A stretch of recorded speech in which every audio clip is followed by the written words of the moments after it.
started. We have some awesome feedback here in the group chat.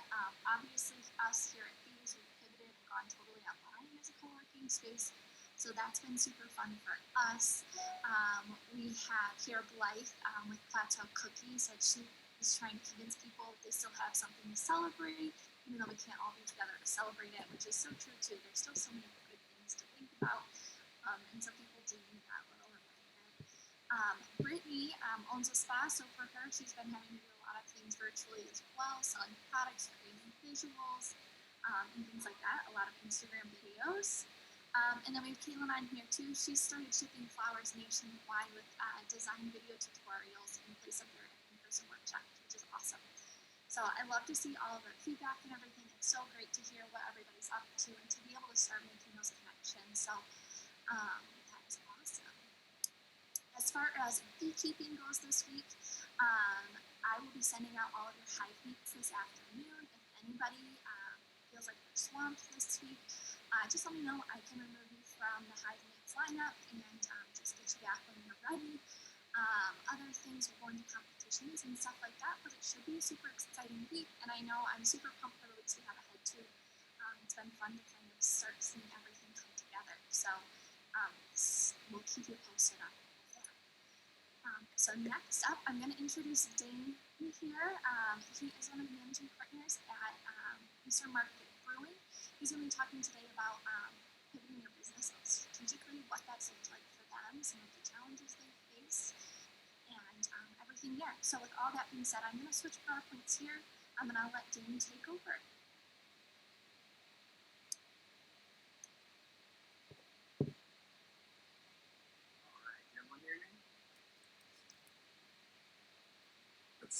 Yeah, I can hear you.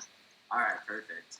Hey everybody, my name is Dayne Bartsch. I'm the founder, managing partner of Eastern Market Brewing Company and also of Ferndale Project. We opened our second location, Ferndale Project, just about 3 weeks before everything went down with coronavirus.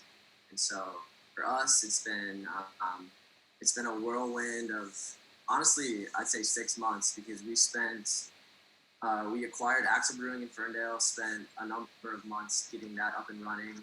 We worked as hard as we could to open a Ferndale project. And then I thought that I'd be able to take a deep breath and kind of relax for a little bit once Ferndale project was open, and then coronavirus hit. And so it's been tiring, it's been exhausting, but we've also had a lot of success. And so I saw some comments around trying to promote happiness and give them inspiration. That I think has been a huge part of what I've been focused on during the last few weeks. Today is actually 5 weeks since we announced that we would be closing our Detroit location, and also we would be doing contactless curbside and delivery out of Ferndale Project.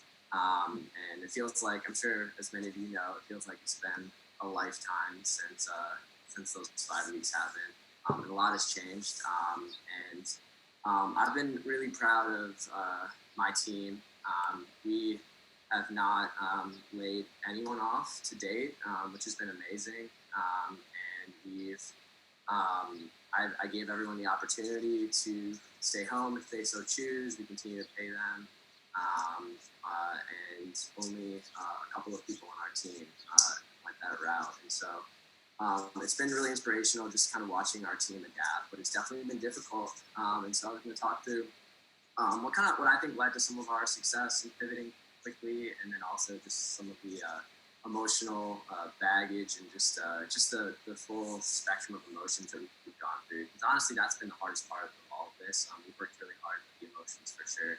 Have been something that I deal with on a daily basis. Our business has almost 50 employees, and about half of them are full-time. And so when everything went down, I didn't really have the option, or at least I didn't feel that I had the option to shut everything down. We're a brewery that's kind of in a weird middle ground where we're not big enough to be able to just pause, and we're not small enough that we can just wait a few weeks. It's not just me and my wife, for example. I've got a team of 50 people that are family to me, and I wanted to find a way to do everything I could to support them. If you want to go to the next slide, Connor, I'm not sure if I'm able to. And so the first thing that I did is I kind of saw that where things were going that first weekend before the governor announced stay-at-home order. And I forced myself to stay home for a couple days and just kind of think about what a business might look like if we weren't allowed to have people inside. I think a really important point on how we pivoted is that our entire business model, all that we've been building for the past 3 years, has been focused on direct consumer sales. And there's a couple of reasons for that. In a lot of industries, but beer in particular, your highest margin is the beer that you sell directly in your tap room. So that's the way that we could be most profitable and most successful. I'm also a little OCD about our brands and our customer experience. And by selling beer directly to consumers, I can oversee that kind of end-to-end process and make sure that we're successful from the day we buy our ingredients to the day that we serve our beer out of our taps to someone inside of our tap rooms. So obviously, shutting down bars and restaurants and really all public spaces, it threw out everything that we've been building and thinking about for the past 3 years, and it was scary for sure. And I noticed that a lot of small businesses and breweries in particular, understandably, were very reactive to that. And we do small things to try to get through whatever the end might entail. I'm super lucky and blessed that coming into starting the breweries, my background was in corporate strategy. And so I've worked in a number of different companies, from Expedia to Blue Cross Blue Shield of Michigan. I was a management consultant, so kind of the full spectrum of like that techie side to like an old beer credit company like Blue Cross, and thinking about how you change, how you change quickly. I think one of the most important things when you think about pivoting the business is that you always start with the end state in mind. And I think that's where some small businesses have struggled early, and some have been very, very successful. But for me, I realized very quickly that if we just tried to serve hot food for pickup, or we just had cans available for people that walked the corridors and drove, there's no way that I could continue to keep my staff employed. So we needed to do a full pivot, and we needed to come up with ideas quickly. And so one of the first things that we did is we announced that we would start a new business a day for 10 days. And when I told the team we were going to do that, everyone was kind of shocked because we didn't think it was possible. And to be honest, I wasn't even sure if it would be possible. But I wanted to, one, get my team thinking outside of the box. And I knew that if we made that statement public, because we have a decent sized social media following, that if we said that we were going to do that we would hold each other accountable, and our customers and consumers would hold us accountable too. Because at first I really didn't know what we could do to get through this. I felt lost, but I at least knew that we needed to try. So on this slide, we just listed the 10 businesses that we threw out. We had a whiteboard inside of our breweries that we all would just write down ideas whenever we come up with them. And then one thing that we institute, and I can talk about this more later, but we have a family meal around 2-3 o'clock every day, where we our kitchen, we've been really lucky to keep employed. We cook for the team, and honestly, that's all they were doing at first, was just preparing food for the team. And we sit around, we would social distance, and we always remain 6 feet apart, but we would talk about our ideas, and then we'd pick one, and the next day we'd announce it. So this is our list of 10 ideas, and I can talk about them more during Q&A. But these are kind of the ideas. They either built on existing capabilities that we had, which I think is really important in business. We weren't going to go from being a brewery to being an online travel agency, for example. But we knew that we had capabilities, which were making beer. We were lucky that we had a kitchen with our new Ferndale project. A lot of this wouldn't have been possible if we were still Eastern Market Brewing. And so, I built out that list of capabilities so that people could think about how we could leverage them to be successful. And then we every day just talked and came up with new ideas, and then we implemented them. At first, things were really slow, which I think many small businesses and many listening to this probably are aware that at first you were just trying to keep your feet under you, try to understand what you were doing. And that was a blessing in disguise for us, because it allowed us to think about what we wanted to do. So just picking out some examples from this list, we realized that there were going to be essential workers out there like us. We had a kitchen and we had a full crew in the kitchen that was basically just making these family meals that I discussed. And so our first few ideas were how we could keep them employed and find opportunities for them to use their skills and talents. So the first one, That's a Wrap, was a catering company that we introduced, because we realized that people would need food for their essential workers, whether it's frontline hospital staff or someone that's in a manufacturing plant that comes in. And that would be really easy for us to do. It wouldn't take a lot of marketing. And that for us has been a huge success. We get catering orders almost every day. And depending on who they're for, we discount them pretty cheaply, but it keeps the kitchen busy. And allows us to generate some income, which is catering is nothing that I've ever considered before. The second one, Ferndale Frozen Foods, that was really built on our frozen pasty business. Before coronavirus, we don't have a kitchen in our Eastern Market location, so we would make pasties and we would ship them down to Eastern Market, and customers could order them there. So we built on that, and that has been a huge success as well. And probably our biggest success outside of Winging It, which is what I'll focus on for the next little bit, has been our pizza company. That honestly came out of nowhere, and I deserve no credit whatsoever for it. We had talked about pizza for a long time at Ferndale, but we just didn't think we could do it well because we didn't have a pizza oven. We had a traditional oven. And one of our employees, we always joke that he can literally do anything. So he one day brought up the fact that he likes to make pizza, and he likes to make Detroit style pizza, and that he can do it in an oven. So for one of our family meals, he made a Detroit style pizza, and it was no joke the best pizza that I've ever had. And so I realized pretty quickly that would be a pretty successful venture, and that one we ramped up really quickly. To the point where we are delivering, doing curbside pizzas.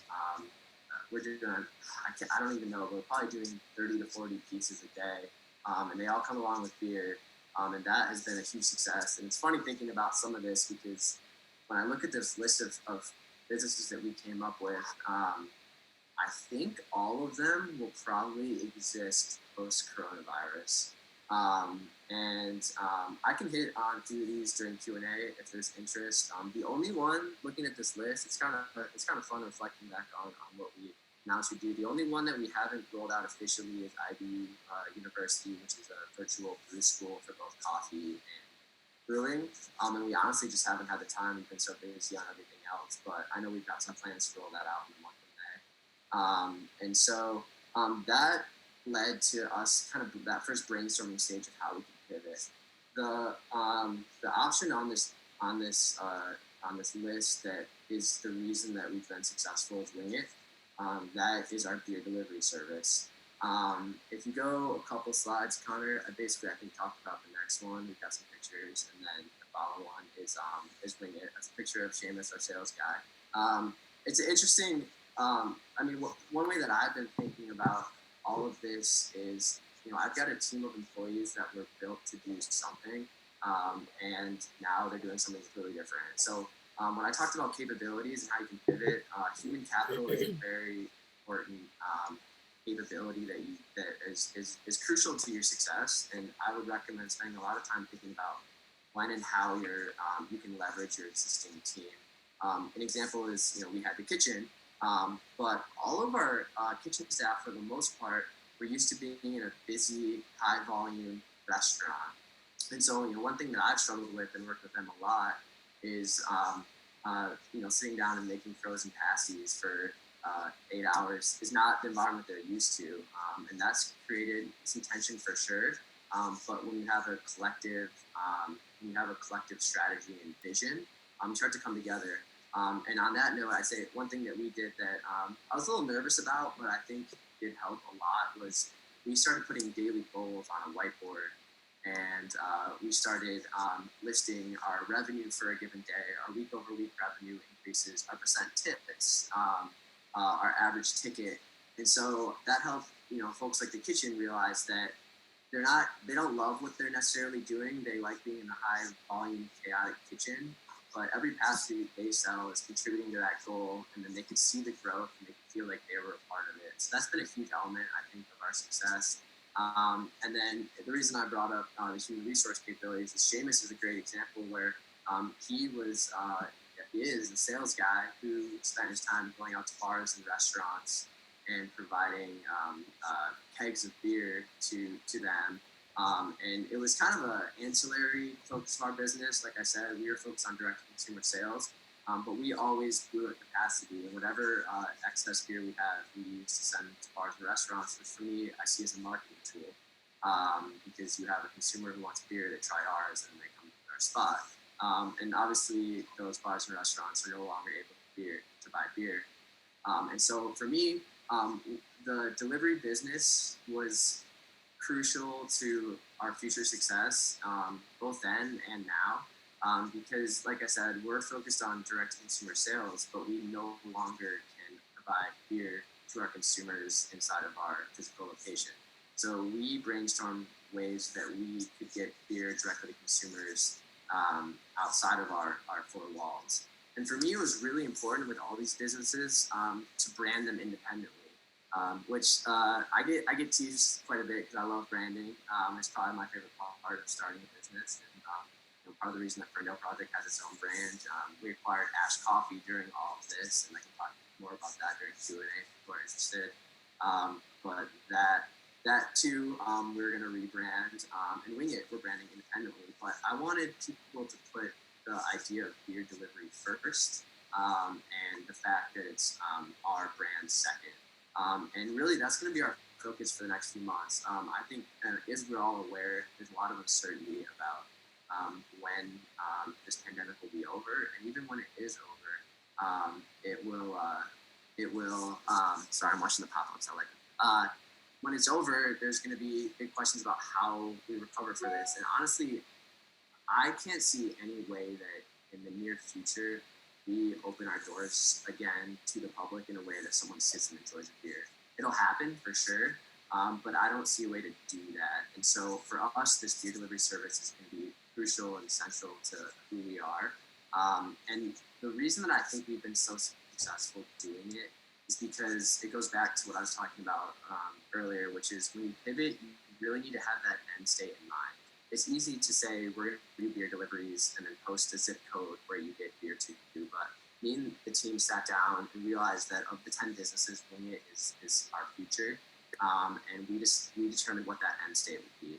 And that end state was that we wanted to make a seamless, easy, contactless, and convenient delivery service where someone could go online quickly, order whatever they'd like, and we wanted to be sure that it included more than just beer, and then we got it to their door within an hour and a half.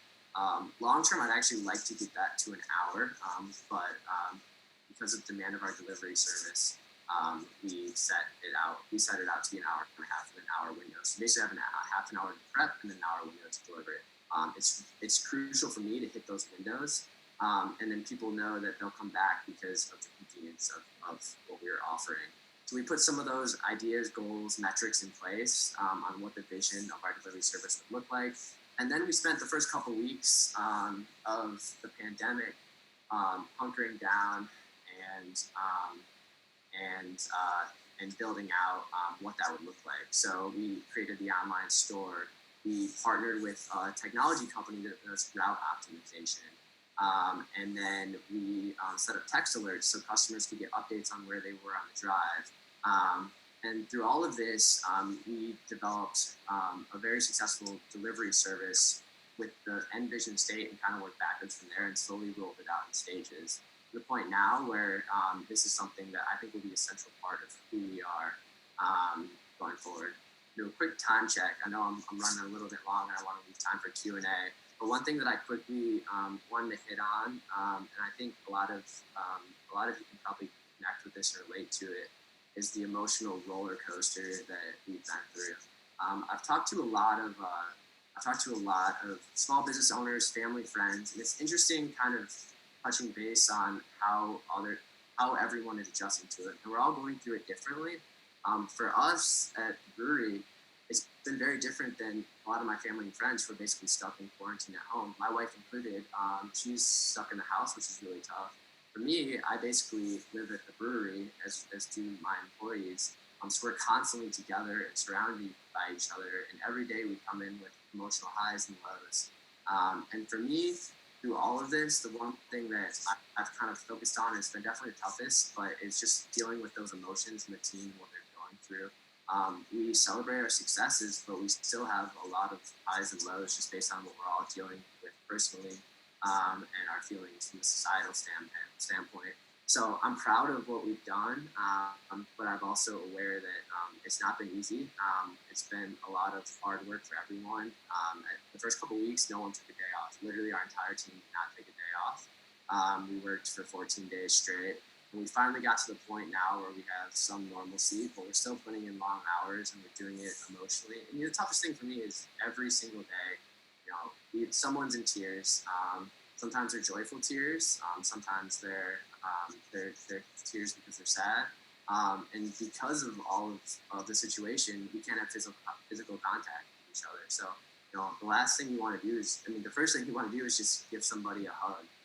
And unfortunately, you're not able to do that. So we've found ways to, connect with each other, talk. We have daily discussions with each other about what's going on, how we're feeling, just trying to get everything out in the open. And today, we're actually doing something pretty cool. For the first time since this all went down, we are taking the afternoon and evening off so that we can just all relax collectively. We're going to go to an open park. We're going to wear masks and do social distancing, but we're just going to go and relax in the sun. And then we're going to come back to the brewery. We're going to sit outside. We're going to make pizza for ourselves, which is the first time we'll do that. We're always making it for other people. And then we're actually going to all watch a movie when it gets dark out in the parking lot. We're going to project it onto the wall. And I'm really excited about that just because I think it'll give everyone an opportunity to kind of sit back and think about and reflect on what we've accomplished and also what the future looks like. So with that, I'll pause and open it up to Q&A. Or I'll leave it to you how you want to do Q&A. I'm not sure how you guys traditionally do it, but I'm honestly happy to to answer whatever questions anyone has about anything or whatever. I'm here. Yeah, definitely. So we have a few different options. If you want to just raise your hand, there should be like a little, I'm not sure where it is because I'm in the host mode, so my screen looks a little different than everyone else's. But you should be able to raise your hand and I'll be able to see that by the participants, and then I can give you the ability to talk and chat. If you have any other questions too, and you're like, yeah, I'm not ready for screen time, I get that too. Go ahead and pop those in the chat and we can address those that way. So I'm going to open it up to everybody else and I'll stay here ready to hit the controls. But if anybody has any questions for Dayne, now is your chance. Check and see if we do have a Q&A.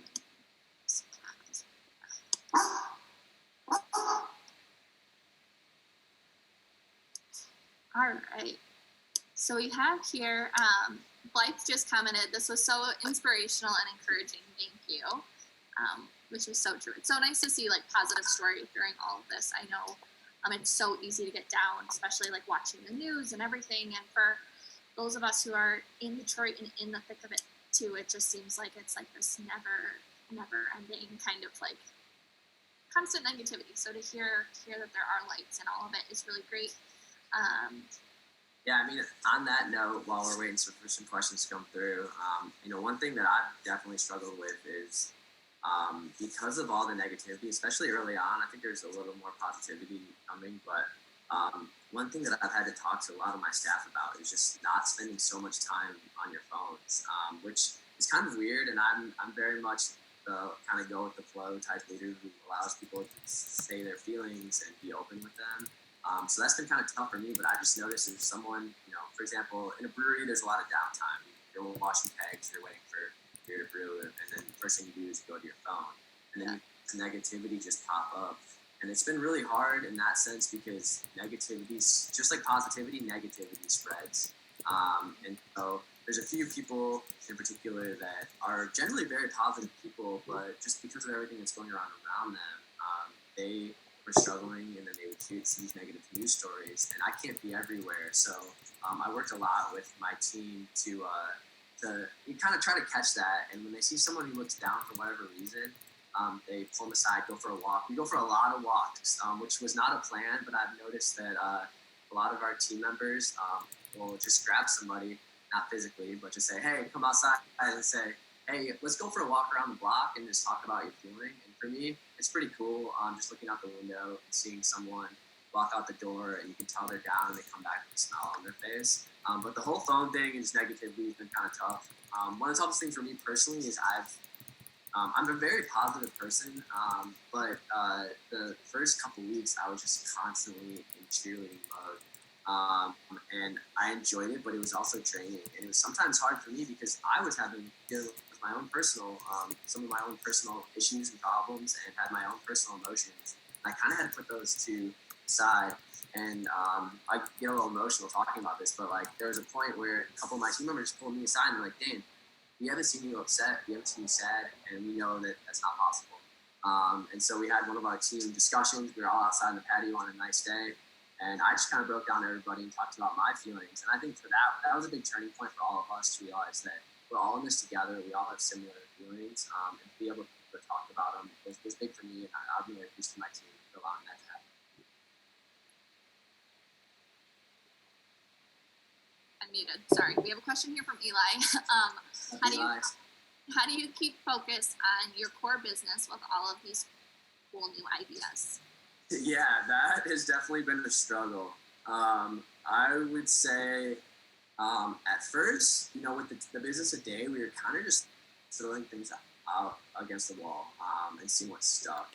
And it was cool for me to reflect on it, just looking at that list. Someone on my team made that slide, and I was thinking about how we've actually we've implemented and have done everything on the list except for IBU University. And the biggest thing for me that I realized really early on is I was working insane hours and I couldn't be everywhere. And so it was definitely about delegation. And we would just pick somebody who would be responsible for each of those different elements and let them run with it. And for me, that was super empowering, not only for the employees, but for me. It was really cool to see people just take an idea like dog treats and just run with it. And the great thing is that we had nothing to lose. So like I said, I'm very OCD about our customer experience and our branding, and I'm very hands-on. But at that point, like we had nothing to lose with those 10 businesses. So I just allowed people to run with them, and they did, and they continue to. So I think delegation was a huge thing. And then now, to be frank, like we're going to really double down and focus on the delivery business. So most of my time is spent there. And on these other ancillary businesses, I let the rest of the team members just run with them. That's awesome. So I have a note here from Carly. This was so great, Dayne. I've ordered cinnamon rolls and lots of beer from the Ferndale project. I have a friend that works there, and she's spoken so highly of how your team has handled all of this. Way to go. Can't wait to sit outside at the Ferndale project and enjoy a beer with y'all. I appreciate that. No joke right now. They lifted the landscaping ban today. And my dad is a landscaper, and he wasn't able to work until today. And so his first job, which I'm happy to say, is redoing our patio. So right now, I'm literally looking out the window at his team landscaping our patio. I don't know when we're going to use it, like I said. If we do open up, it'll be outside first. And I'm really excited too because one of the biggest issues that were brought up with Axel was that the outdoor patio was not ADA compliant. And so for me, that's been kind of weighing on me since we purchased the business. And so he's going to make it fully ADA compliant. We're going to have new beautiful landscaping. We're going to redo the tables. So it'll be even better once we're finally able to use it. That's awesome. And then I do have another question here too from Paige. Have you had any issues with employees that are not wanting to come into work? So I've discussed this topic quite a bit, especially with other small business owners. I think I'm sure most of you or all of you are aware that there are definitely scenarios included in my business where employees would make more on unemployment than they potentially would be by working. And I know that's put a lot of small businesses in particular under a lot of stress. I'm very blessed that I haven't had to deal with that, which is pretty incredible. And I think the biggest thing for me was that at the very beginning, I was very, very upfront about that situation. I acknowledged that that was a fact, and that some employees may be better off. And there's also a lot of uncertainty. So, you could say you wanted to stick around, and these businesses that we tried to create could flop, and then it wouldn't have been worth it because you would have actually been making more on unemployment. And so I just was very honest and transparent on what we were trying to do. And I think a lot of the stuff we did at the beginning, it wasn't purposeful, but the fact that we came up with these businesses together, and that employees felt ownership of the businesses, for them, it really wasn't necessarily about the paycheck. And so I'm honored that we have a team that feels that way. But I know it's a problem that a lot of businesses are dealing with. I'm a pretty blunt person. One thing that I would say is that if that's an issue, then you need to think about whether that employee makes sense to be working for you long term. And not necessarily the employee's fault, but maybe it's just not a good fit. Maybe for them, the work that they're doing for your respective company isn't what they're passionate about. I've been lucky that we've been able to find a lot of people that are passionate about what they're doing here. So for them, it's not always about how many dollars they're making on a weekly basis. And so, I'm lucky. I'm blessed that I have the team we have. We haven't really had that issue, but I just jumped on that head on right when I realized that was going to happen. I talked to my team about it before there were stories about it, before people talked about it in the press. And a lot of my team is definitely in this for the long haul. They're very passionate about where we're going and what we're doing, so it hasn't been top of mind for them. We also we offer health insurance to all our salaried employees. We're very different in the sense that our entire kitchen is paid our salaried, and they have health benefits. So even if they were to make more on unemployment, they would lose some of the ancillary benefits. So I'm sure that played a part in what we've been going through as well. But that, luckily, is something that we haven't had to deal with, but I know it's been tough for a lot of small businesses. Awesome, thank you. And I haven't seen any other questions pop up. Let me just scroll and make sure I don't have any hands up. Well, what I'll do, I'm going to go into our competition. So I'm going to switch slideshows again here for you guys. If anybody has any other questions, once I kind of start talking again, please feel free to drop them in the chat and we'll still get back to those. But really quickly, I will go through our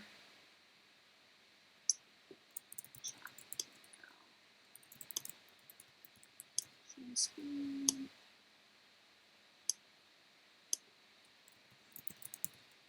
All right, so weekly competitions. This week, I would love for everybody, if you've pivoted your business, had to make any changes in the light of COVID-19, just send me an email, let me know the changes you've made. And what we'll do, we'll be entering every submission in a raffle, and we'll choose a prize that way this week.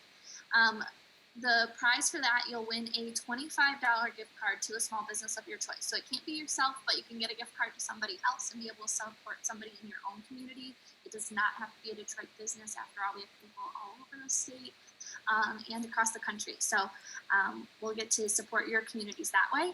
Last week's winner for the raffle, we had, so the week of 420, we had Lindsay Bryan Podvin. She was our raffle winner, so she will get a free month of membership for herself or a friend, as will Brittany, who I think we have on here with us today. Your next month of membership will be free.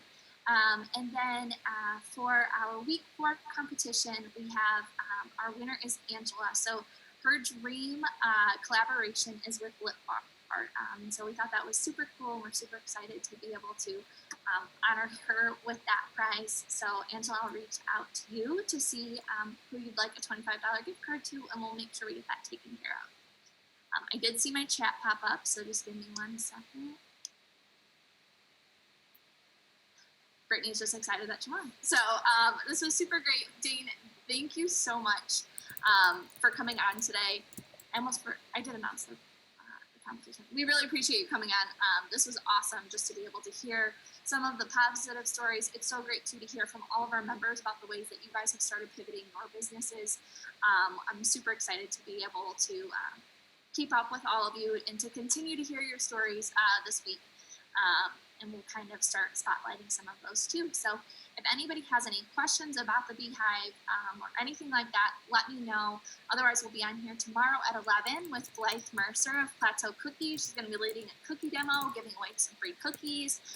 Must be present to win.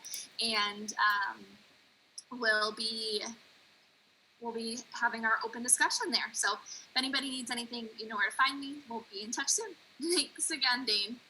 Yeah, for sure. Hey, thanks everybody. I appreciate it. If you want to get in touch, feel free to just hit us up on social media, and someone can definitely get me in touch with you. But appreciate everyone. Stay positive.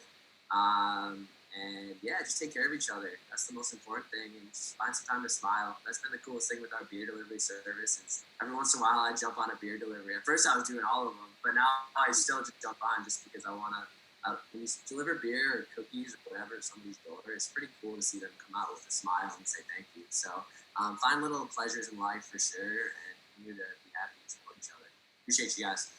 Awesome. Thank you. We'll see you guys all on Tuesday.